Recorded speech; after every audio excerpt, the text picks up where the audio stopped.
Raro at your service. Express News.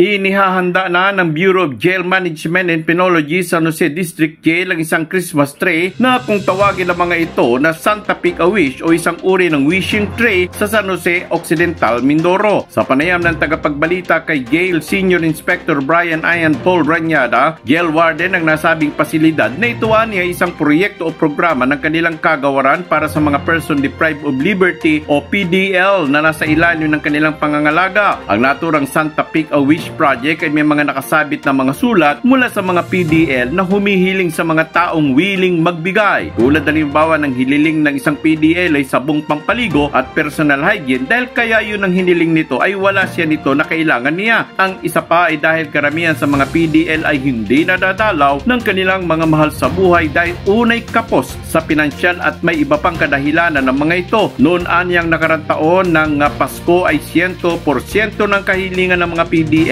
na naisabit sa Santa Pick a Wish ay natugunan mula sa mga taong nagbigay ng kanilang panahon at pinansyal na tumayo bilang mga Santa Claus na labis namang ikinesiya ng mga PDL na nasa kanlungan ng kasalukuyang dinididig sa korte ang kani-kanilang mga kaso. Samantala, ito ang mensahe ni Warden Ranyada.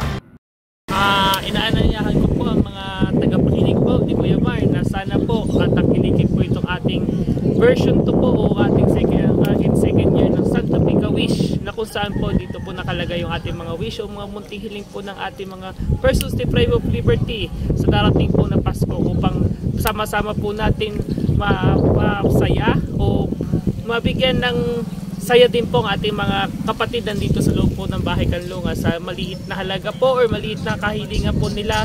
Malaking bagay po sa kanila to na makuha o matugunan po ang kanilang mga pangailangan po dito sa loob ng Bahay Kanlungan. Kaya po, sana po, pagbisita nyo po ang ating Santa Pick a Wish na naka-install po sa number 46 po sa night market po na San Jose. Ay sana po mapuntahan ninyo po at mag-grant nyo po ang kanyang mamis maging Santa po kayo sa kanilang Pasko. Ang Santa Pick a Wish ay ilalagay sa isang lugar sa night market sa bayan ng San Jose Occidental, Mindoro. Maging Santa Claus tayo sa mga taong pinagkaitan pansamantala ng kalayaan sa komunidad ngayong Kapaskuhan. Ito ang balita, Marraro at your service. Kayo'y nakikinig kay Marraro at your service.